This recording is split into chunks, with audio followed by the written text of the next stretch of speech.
Blackbird singing in the dead of night. Take these broken wings and learn to fly.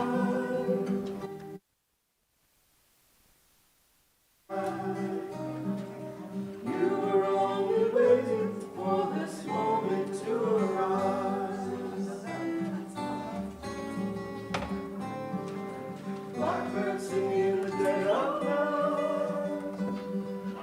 Take these sunken eyes and learn to see. All your life, you were only waiting for this moment to be free. Blackbird fly, blackbird fly, into the light of a dark night.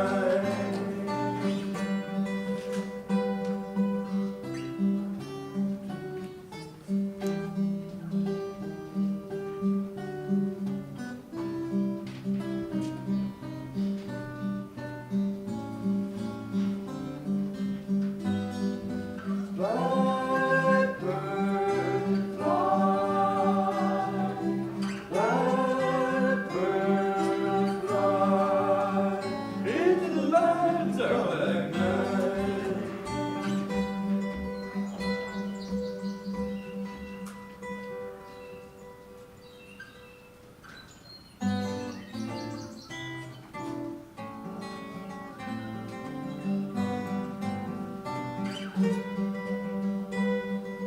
Blackbird singing in the dead of night. Take these broken wings and learn to fly. All your life, you were only waiting for this moment to arise. You were only waiting for this moment to arise. You were only waiting for this moment to arise.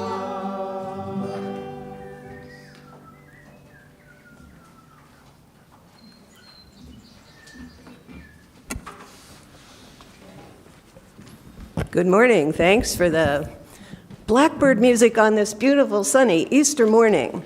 Welcome. I am Kathleen Cacavalli, your Sunday Service Associate, and welcome to the Morristown Unitarian Universalist Fellowship, where we covenant to weave together the fabric of community from the strands of our separate lives. And I'd like to share just a couple of announcements with you today. First of all, we will have an Easter egg hunt following this service at 10:30, and Nick will be providing more details on that. But I do want you to know that the offertory today goes solely to 3 organizations: Peaceworks, Nourish NJ, and Family Promise, and the Easter egg hunters will be deciding what money goes to each of those organizations. So, pretty exciting. Nothing's coming to Muff. It's all going to those organizations in need. So I'm sure we'll get a report back after the Easter egg hunters have decided. We also have a Getting to Know UU next Saturday, May 7th. More information will be sent in our weekly email blast. And one more announcement. Thanks so much to Mia Combs and Katie Julik for our new name tags. Hope everybody picked up your new name tag. An exciting option, you see that there is space left here. If you would like a pronouns sticker, the welcome table has them for you, and you stick it on the paper inside your tag. And so you can choose whether you're a they, them, a she, her, an XE, XM, or whichever pronouns you would like people to address you with. Thank you.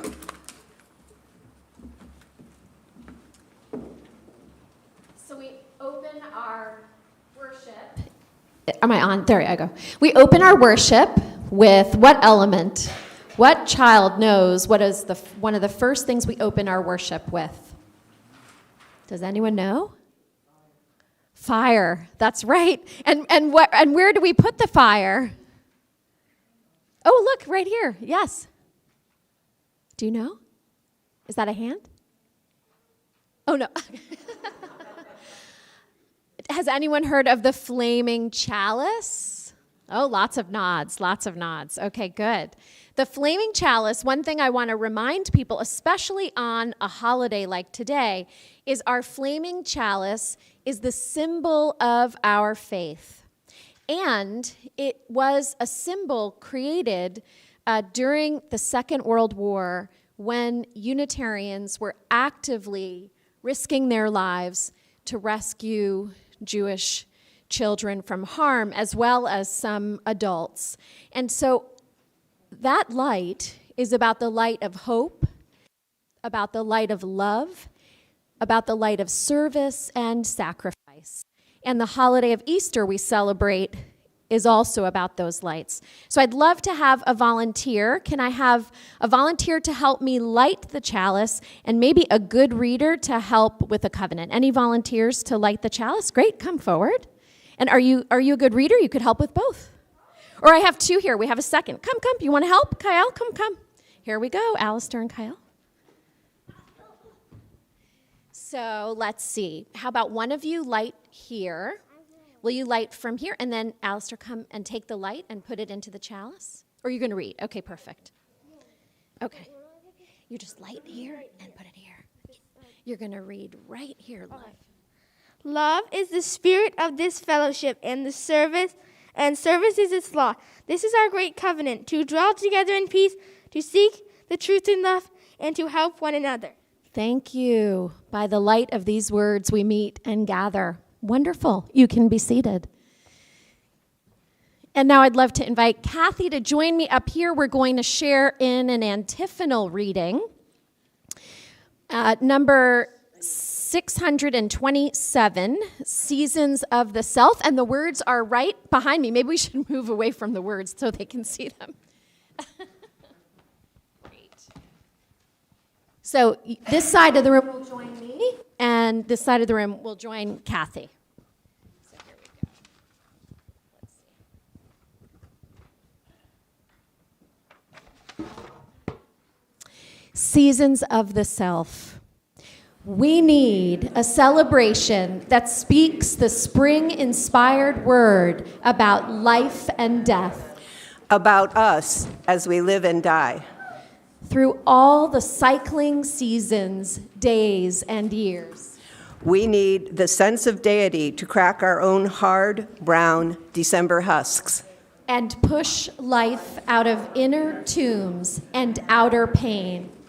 Unless we move the seasons of the self and spring can come for us, the winter will go on and on. And Easter will remain a myth, and life will never come again, despite the fact of spring. And let us rise in body or in spirit, and let us sing together, morning has come.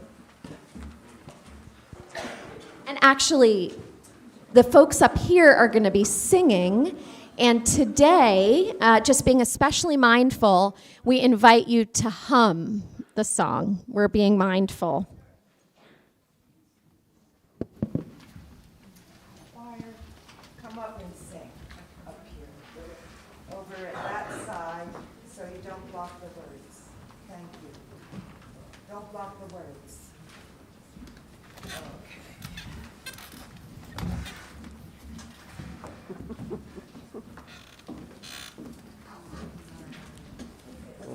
It's all in unison anyway. Okay.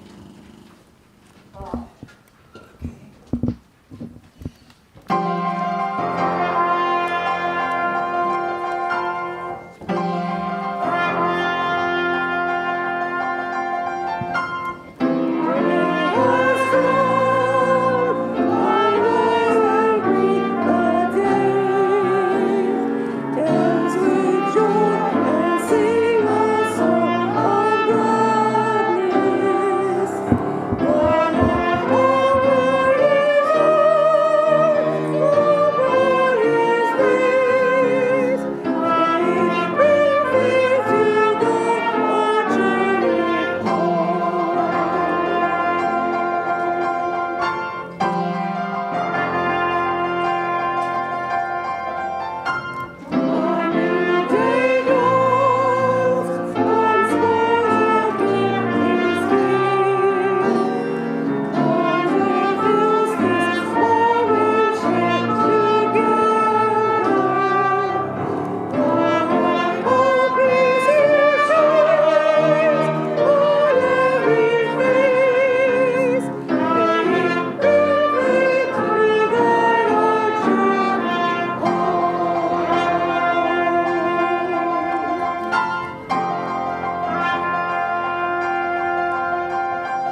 right.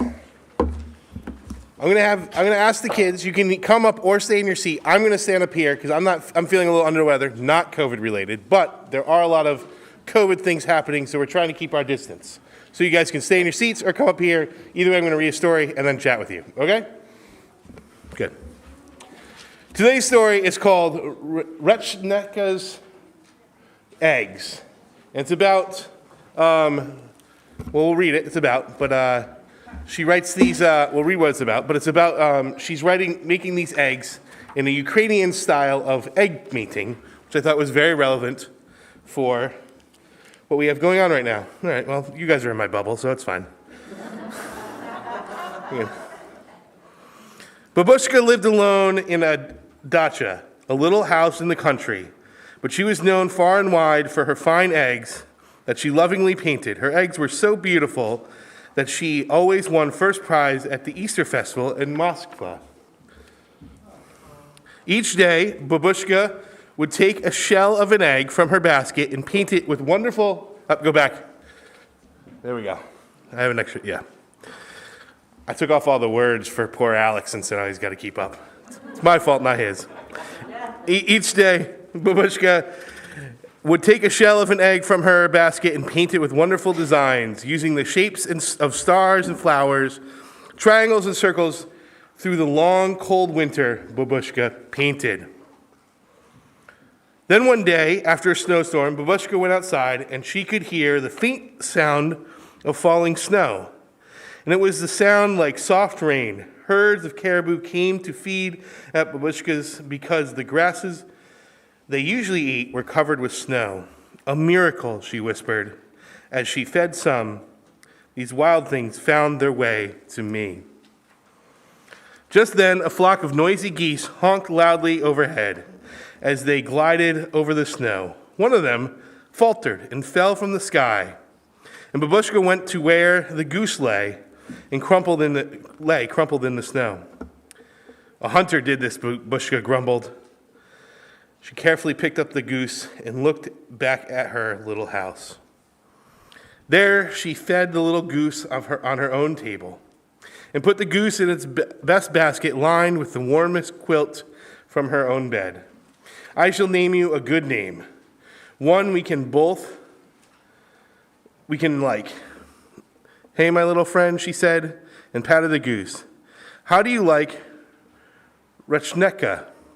Yes, Retchnekka it is, then. With Babushka's care, Retchnekka grew stronger.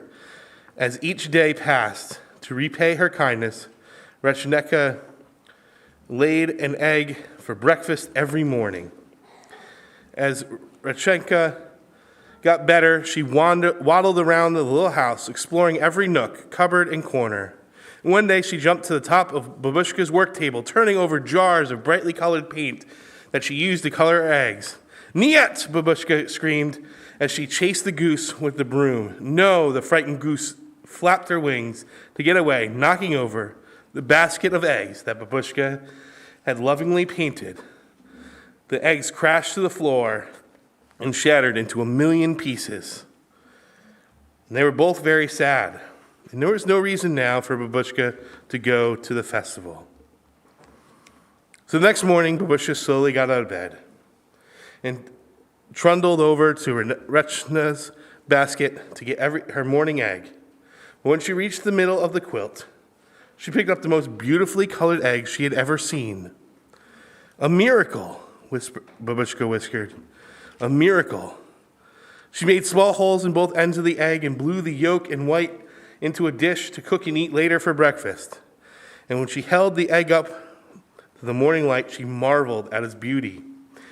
After that, every morning, for 12 mornings, there was another egg, each more beautiful than one laid before. Soon, Babushka had enough eggs to take to the festival in Moscow. How wonderful, she thought. A miracle has replaced the eggs that were broken. Spring is here, my little friend, Babushka said to Retchnekka. The morning of the festival, soon now, you will be flying off to the north with your flock. She bustled to the hearth fire and brewed some of her most favored tea. The two shared a saucer of tea with kulik, a sweet Easter bread. And she covered each piece with pashka, a spread of cheese and butter and raisins. And they savored each bite together. One of you, one for me, Bushka chanted. Da-da, my little friend. I shall sorely miss you, but you are a wild thing, and a miracle sent you to me. It would not be right to ask for you to stay here with me forever. When Bushka left the little house, she took one last look at Retchnecka sitting upon the doorstep. She waved and then took her determined steps for Moskva with the basket of precious eggs. She crossed the valley where the caribou mothers were walking with their newborn calves. A miracle, she thought. New little lives, a miracle. She crossed the bridge over to the Moskva River, and soon she could see the onion domes of old Moskva. The festival was bright and exciting. There were goat carts selling kulik, processions, dancers, jugglers, and laughing children playing and running. Babushka showed her old friends the eggs. Her eggs were the most beautiful in all of Russia, they thought. But look at them, the elders said. They almost glow as if they were the paint is part of the shell itself. The judges picked Babushka's eggs, the most beautiful, and Babushka was so happy. She beamed as she looked at the first prize, a feather bed quilt. As Babushka made her way homeward, a honking flock of geese flew overhead. Babushka gave them a long, lingering look, and she wondered if Retchnecka was one of them. When Babushka arrived at her home that evening, Retchnecka was gone. Alone, she put the new quilt on her little bed. She brewed a cup of tea and ate the last of the kulik with pashka, got into bed with her favorite book of poems, and drifted off to sleep. She hadn't noticed Retchnecka's basket. But that night, Babushka was awakened from a sound sleep by an ever so small sound that was coming over from the basket. She hobbled closer and saw glorious eggs. This one was different from the other. It quivered and moved. It made tiny, muscled sounds. And the egg jumped and bumped and rolled and pitched in the basket. Then there was a crack, and Babushka could see a very special gift that was left just for her. All a miracle, Babushka said. This little goose remained with Bushka always. So, guys, we're going to have an egg hunt outside. And what do you usually find in your eggs when you get outside? Candy. Candy and toys. Guess what's in our eggs outside? Or there's still some candy? There is candy, yeah. Asher's got the inside scoop. He was working on it before. We're having a special thing because one of the things that we try to do at the fellowship is to help others. And so we're going to do that in a very special way today at our Easter egg hunt. So guess what's in our eggs today? Not candy, not toys. Coins. And those coins are going to represent how we distribute the collection that's going to be taken from the adults. So we're going to have the offering soon, and all of our offering is going to go towards 3 different organizations that the fellowship works with. And then the kids, when you find your coins, you are going to decide which organizations you want to give to. You can give all your money towards, all your coins towards one, or you can distribute them evenly, however you want. We're going to hear from people outside too who's going to talk about those organizations as well to help you inform your decision. So the adults are going to give, and then we're going to divide the actual money based on those proportions. Does that make sense to everyone? The idea is that you kids are going to decide how to give and distribute the money to help people, right? And then you take your empty eggshells and you see one of our youth group and you exchange every egg you get, you get a piece of candy. They got big buckets of candy, okay? There is candy, don't worry. All right? So we are going to You guys can go sit down. I'm going to hand out coloring pages with the eggs on them too. I didn't get to print them off before for you kids. But we're going to collect that offering now. So all of our offering is going towards those three organizations. They are they're in your bulletin. Peaceworks, Nurse New Jersey, and Family Promise. Okay.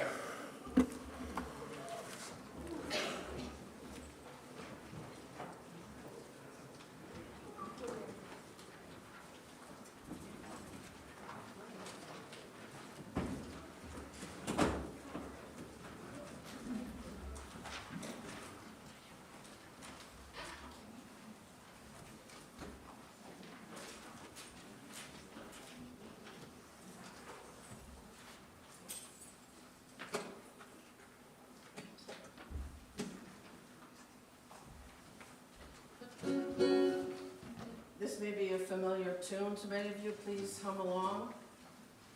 Common ground.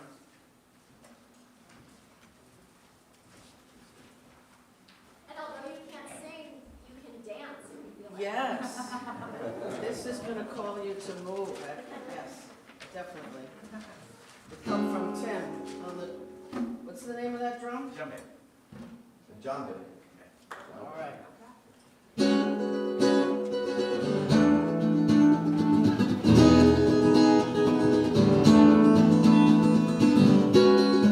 Voices are calling round the earth. Music is rising in the sea. Spirit of morning fills the air, guiding my journey home. There is a path beyond the forest. Here is the song I always knew. I remember it just around the bend. Music, the village never ends. In a circle of friends, in a circle of sound, all our voices will blend when we touch the mountain ground.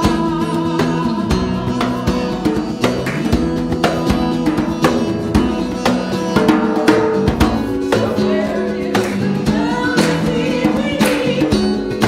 There is the searching harmony. And the village in the song that we always know.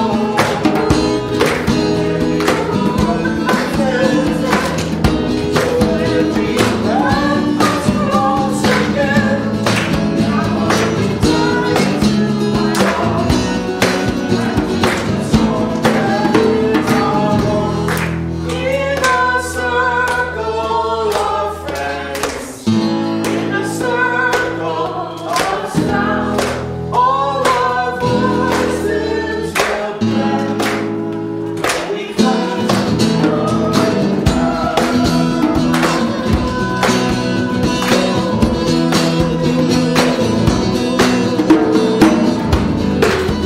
Voices are calling round the earth. Music is rising in the sea. Spirit of morning fills the air, guiding my journey home. There is a path beyond the forest. Here is the song I always knew. I remember it just around the bend.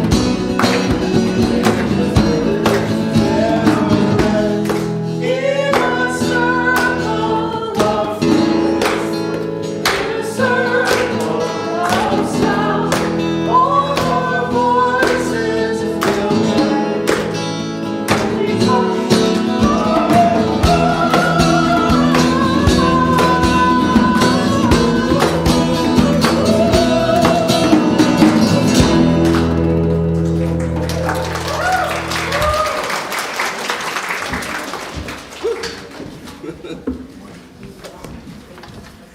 Bravo. Thanks for that dance fever. I just want to mention the Easter egg hunt starts in the Oval after the service. And I forgot to mention that coffee hour will be outside. So our reading today is from the Reverend M. Barclay. Keep your proclamations of grandeur. Give me an Easter as small as a seed, one that can be planted while it's still cold outside, one that can be watered, with tears, and demands time and patience to grow. I don't need to know how large it will become, how long until it blossoms, or even if it will be pretty. I only want it to grow roots that dig deep down, striving for life in the underbelly of the world. Spare me the cosmic promises of otherworldly escape, and point me to the sacred possibilities within reach. Tell me again about how the nutrients born from decay keep even the saddest places brimming with potential for life.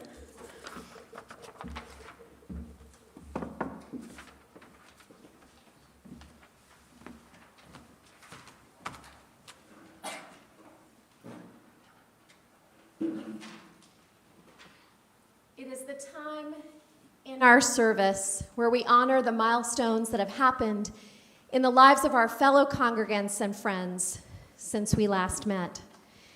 And just as a pebble drops in a pond or a bowl of water and ripples out, these joys, these sorrows, these transitions ripple out, affecting our community and the wider community. So first, we have a very significant milestone coming up. Next Saturday, April 23rd at 2 o'clock, we will be celebrating the life of Ilya Evans right here in our sanctuary. And so I wanted to be sure to mention that this morning. And Carolyn is with us. Carolyn Evans is with us today, and we'll be talking about the service following this one. For Ilya's life, who touched so many, we are deeply, deeply grateful.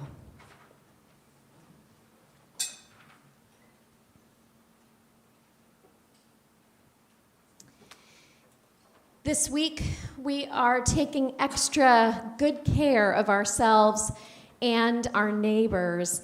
We have had 6, now 7 people who are positive with COVID, and some are actually already better, which is a great thing, including our music director, Stearns. And so I just want to really thank the musical folks who stepped up today. Thank you, Beth Wilson.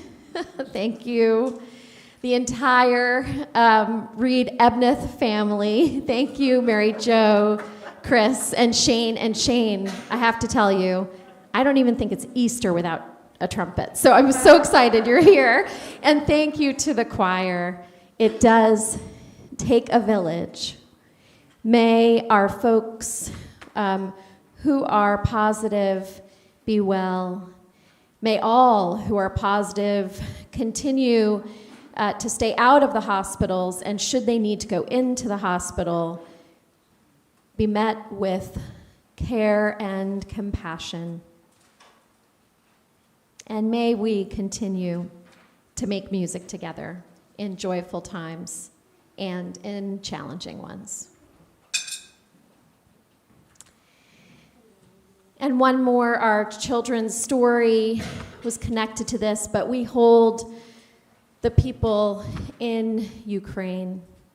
We count the cost of their lives and everything they are fighting for. May love and liberation reign. And one final one. For the silent joys, the quiet milestones, or the sorrowful ones that are too private to share at this time. May we be a community of care and connection.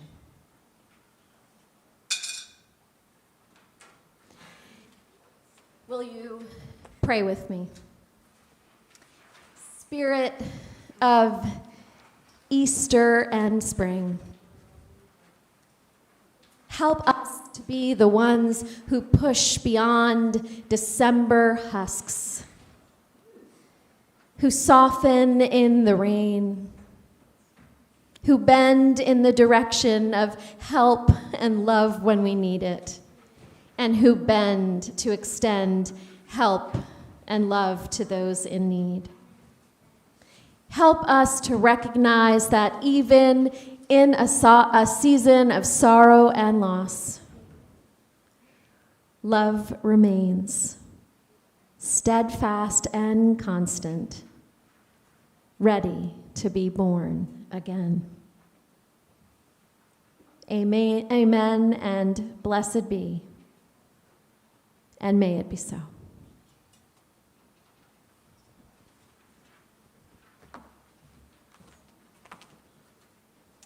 Let us rise in body and or spirit and sing together, Morning Has Broken. Up here we'll be singing, and down there I invite you to hum along.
A couple of years ago, an inquisitive friend once asked, if Unitarian Universalists don't believe in a literal resurrection, then why do you celebrate Easter?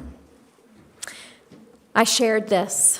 Well, we don't believe in the notion that after the crucifixion, Jesus literally, as in physically, rose from his grave, rolled away the stone, and walked with, healed, loved, and taught his disciples once more. However, we know that because he did all these things continuously in his life, the moment of his death did, in fact, lead to his birth. My friend looked confused. Yes, folks, we are not confident in the Easter accounts found in the Gospels of Matthew, Luke, and John, where Jesus can be touched and seen and held by his disciples. The account we turn to is the one shared in the Gospel of Mark, which originally ended this way. When the Sabbath was over, Mary Magdalene and Mary, the mother of James, and Salome brought spices so that they might go and anoint him. And very clearly on the first day of the week, when the sun had risen, they went to the tomb. They had been saying to one another, "Who will roll away the stone for us from that entrance at the tomb?"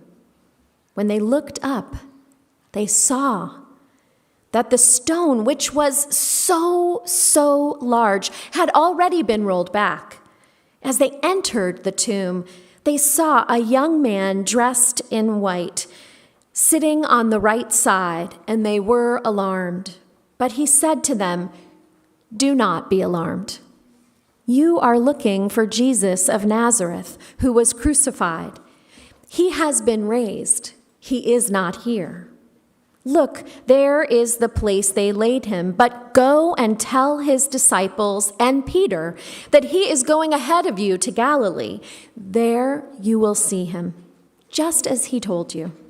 So they went out and fled from that tomb, for terror and amazement had seized them. And they said nothing to anyone, for they were afraid. So how do we know the story? In Mark, we are left facing an empty tomb. We don't know what happened to the great teacher. All we know is that he is now gone physically. This is the very same story that many of us face at one time or another in our lives, when our relatives have passed away, or a dear friend or a cherished mentor. We have faced it collectively throughout history. I hear often people who were alive in the 60s remembering exactly how they felt at the moment that Dr. King or Kennedy were shot. And it's happening right now in the wake of war in Ukraine. 10,000 people have died in the siege of Mariupol alone, and the mayor says that the death toll could easily surpass 20,000 in the city. And right now, headlines are filled with, will they surrender or will they persist? These brave souls gave everything to resist the forces of empire and tyranny, and others continue their work. They dreamed their efforts would bring about a reign of peace once more, but many are lifeless on the streets. It is a winter season of the heart.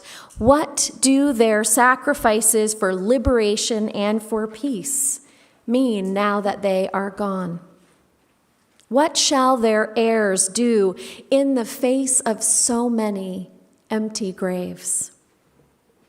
Whether it is the death of one beloved or so many in this season of mourning without end between war and pandemic, we are left literally and metaphorically in the clutches of a tomb. We rest in darkness, maybe not wanting to return to life as normal. Or perhaps we are nostalgic for a glorified past that never quite existed. And possibly we are fearful of risks that could bring about further pain.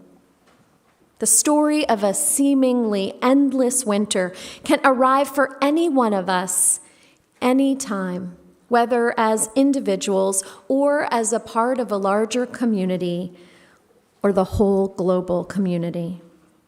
Sometimes it is the death of a loved one. Other times it might be an experience that feels like a death of part of ourselves. Maybe we lose a job or our marriage, or our faith, or a piece of our identity, or our health, or maybe we have simply lost our way. These are the times when we are stripped of our illusions and must face the cycles of life. Nothing ultimately is permanent. Change, including loss, is inevitable and constant. And yet, paradoxically, this is what makes everything, especially our lives, precious. Our days are numbered, and yet it isn't about counting days. Jesus lived 30-some years, and young men who live 30-some years can make a huge difference. People who live even less time and even longer can do the same. It isn't about counting days. It's about making our days count and giving our lives away, which are finite, to what is eternal. Love has no limits. It stretches beyond our days and plants the seeds of tomorrow. On Easter morn, let's worry less about who rolled away the stone and how it is scientifically possible. And let us spend more time noticing what might be binding us to death or destruction, and what is creating such a proliferation of graves in the first place. What is holding us as individuals or as a society enthralled to tombs of the soul while we are alive? In jobs that put profits over people, in relationships that perpetuate cycles of violence, in societal systems that reinforce the haves and the have-nots, in the building of weapons of destruction rather than the architecture of peace.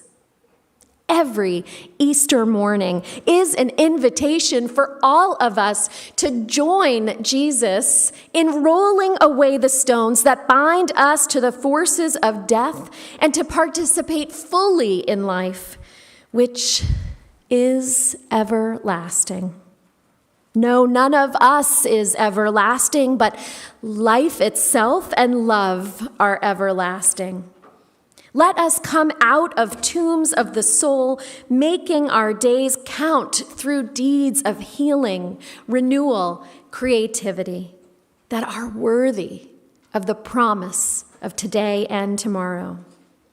This task will not always be easy, and often we will need to bend in the direction of asking for help from friends and mentors who have had the experience of unbinding themselves from tombs of the soul. These gracious teachers come in the form of prophets and stories of old, and in the lives of those in the here and now, near and far. Jesus was a man who spent his life unbinding himself and others from boulders of oppression and destruction. Again, skeptic friends, don't worry so much about whether he literally rose and moved a stone. This morning, I ask all of us to revisit these cherished, favored, repeated stories that are found in the Bible. And rather than wonder at the fool who would believe such fantasy, wonder at the fool who has grown too wise for mystery, for myth, and mirth. There is a second story of resurrection found in John's account, where we are told that Jesus has raised Lazarus from the dead. Jesus finds himself in a tomb, in a cave, with a stone lying against it a second time. He asks Lazarus' sister, Martha, to remove it. She's frightened to draw near death, and she hesitates. But they do remove that stone, and Jesus cries out, "Lazarus, come out." The dead man came out, his hands and feet bound with strips of cloth, and his face wrapped in cloth. Jesus said, "Unbind him and let him go." What were those bindings, metaphorically holding him imprisoned to death. That is the Easter invitation to remove those bindings. And today I think of all the brave souls whose lives have been lost in Ukraine and their families and loved ones. We are in a season of mourning without end, and yet the mourning will eventually come to an end. It does. New life will be born. Love will be born. Some who are lost will continue on in their children and in the deeds of those they've left behind. Peace will one day be at hand, and their fellow inhabitants across the globe and in their towns will say, remember them and how they lived. Their lives had meaning, and we will build upon the lessons and the legacy they left us and continue to plant seeds of life and love and liberation, spring's seeds of hope, which lead to summer's fruits. None of us knows how long we have, and some will sadly not be able to bury the bodies of their loved ones or scatter their ashes in rituals of mourning and comfort. So they will find themselves like the two Marys and Salome.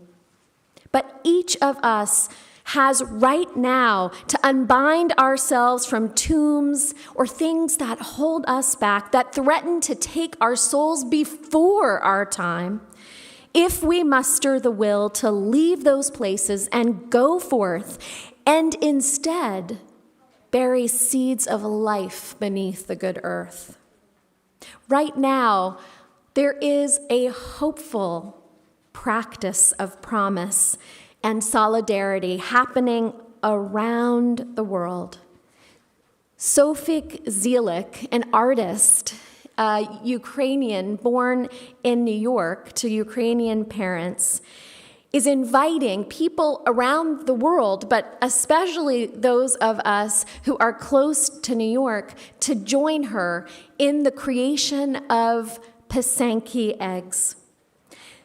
The painting of Pisanki eggs that we learned about in Retchnekka's Eggs, the story for all ages, has gone on since before Christianity. And there is a belief that as long as we are creating this beauty and wonder and new life practice of painting Pisanki eggs, that life will go on. In Ukraine, people bury these eggs in places where they want to sow seeds of strength and hope and possibility and abundant life.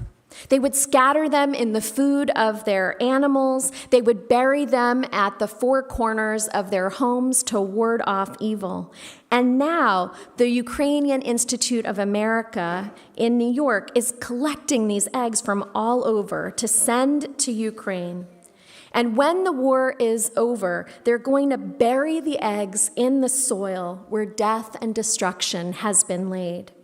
They will plant belief. They will plant hope. They will plant strength and resilience and the story of people surviving and thriving.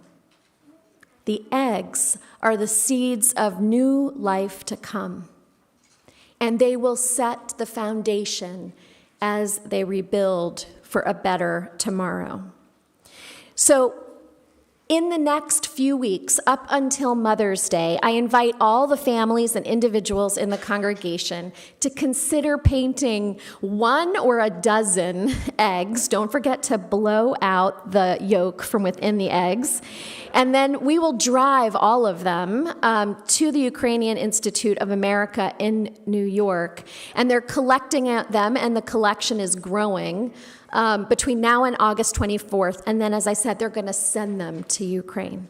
So if we paint enough, I guess we might have to drive 2 cars, but that sounds like a great problem. So I invite you into that Easter practice in solidarity. If Jesus lives forever, it is because he spent the number of days he had on this earth becoming a truly free human being. He prayed, lived, and moved into the fullness of his humanity while he was alive, and in turn showed others the way to do the same. He lives on each time that we take seriously the message of his life and don't focus so much on whether what happened in the 2 days after he died is true. He lives on when we roll away the boulders of creeds and simply love the world and our fellow human beings as fiercely as he did. He lives on in our minds and hearts and spirits every time we Unitarian Universalists affirm that each new child that is born, there goes the possibility of one more Redeemer. So yes, to my friend who asked the question, and to you, we Unitarian Universalists believe in and celebrate Easter wholeheartedly. The stone has been rolled away. The tomb is empty. Neither we nor those we have loved and lost were ever really there. Jesus of Nazareth's spirit was everywhere except that tomb. And this year, in 2022, each bud and each petaled prophet of spring is a reminder that love is waiting to be reborn anew. All we have to do is plant the seeds of hope, the seeds of resilience, the seeds of possibility, and then spend our lives tending to the fruits of love and liberation. May it be so, friends, and happy Easter. Will you rise in body or in spirit and sing, or the choir's going to sing to us, and we'll hum along, Risen Today and Joyful, Joyful, an Easter medley.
additional songs. That's wonderful.